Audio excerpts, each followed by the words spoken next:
Hello बच्चों, स्वागत है आपके अपने YouTube channel study with Satish में। जल्द ही नोटिफिकेशन पाने के लिए लाइक, सब्सक्राइब व शेयर करना ना भूलें।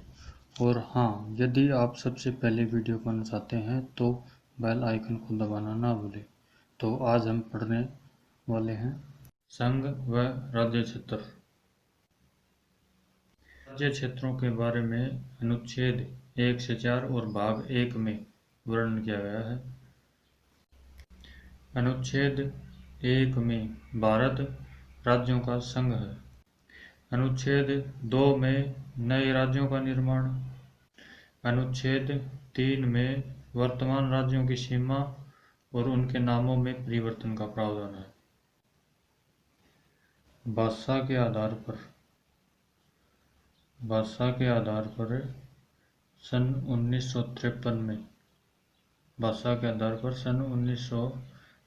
में आंध्र प्रदेश को राज्य बनाया गया। भाषा के आधार पर सन 1953 में आंध्र प्रदेश को राज्य बनाया गया और सन 1956 में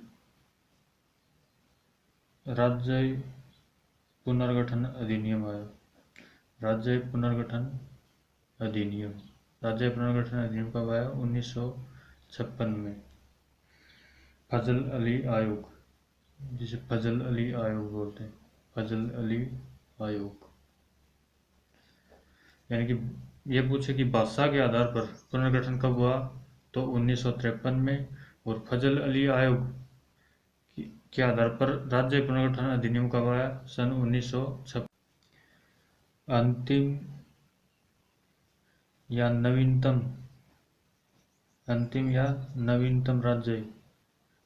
नवीनतम बनने वाला राज्य कौन सा है? तेलंगाना। कब बना था ये? 2 जून 2014 को।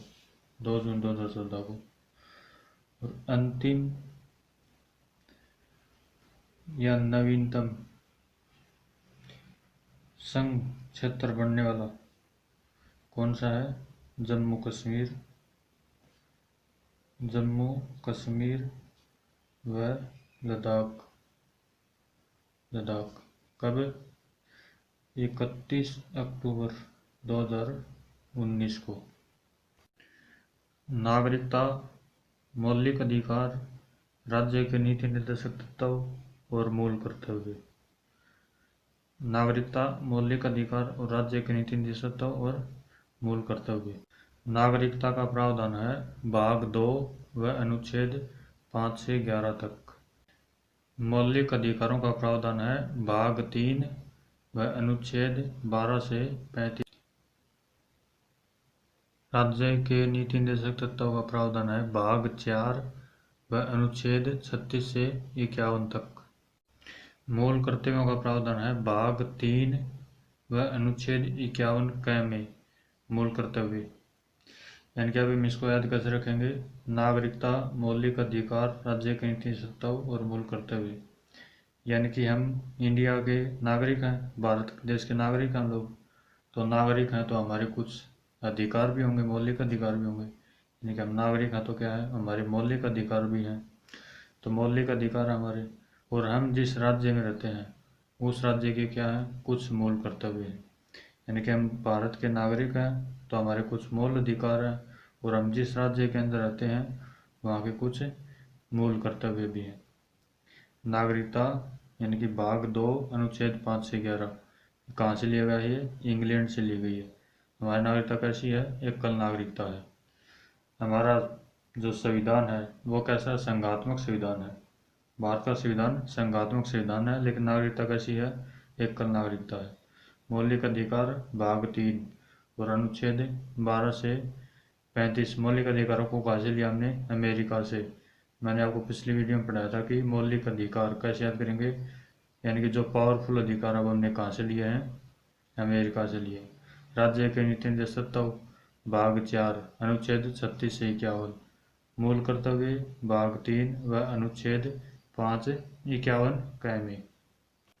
मौलिक अधिकार और नीति निर्देशक तत्वों में क्या डिफरेंस है? अधिकारों का हनन होता है तो हम न्यायालय के पास जा सकते हैं। और नीति निर्देशक तत्वों का हनन होता है तो हमें किसी भी न्यायालय के पास नहीं जा सकते। यानी कि मौलिक अधिकारों का हनन होगा तो हमें अनुच्छेद 32 और 226 के तहत हाई कोर्ट और सुप्रीम कोर्ट में याचिका दायर कर सकते हैं, लेकिन नीति निर्देशक तत्वों का ऐसा कोई प्रावधान नहीं है। मौलिक अधिकार जो है वो राज्य के कुछ कार्यों पर प्रतिबंध लगाता है, लेकिन नीति निर्देशक तत्व क्या है, ये सकारात्मक कार्य करने की सलाह देता है। यानी कि राज्य के अंदर कुछ काम करने की सलाह देता है नीति निर्देशक तत्व। और मौलिक अधिकार राज्यों के कुछ कार्यों पर क्या लगाता है, प्रतिबंध लगाता है। मौलिक अधिकारों का उद्देश्य कैसा है, राजनीतिक उद्देश्य है। नीति निर्देशक तत्वों का उद्देश्य कैसा है, सामाजिक उद्देश्य है। ठीक है, इसका उद्देश्य राजनीतिक है, इसका उद्देश्य सामाजिक है। इसका हनन होगा तो हम न्यायालय के पास जा सकते हैं, इसका हनन होगा तो हम किसी के पास नहीं जा सकते।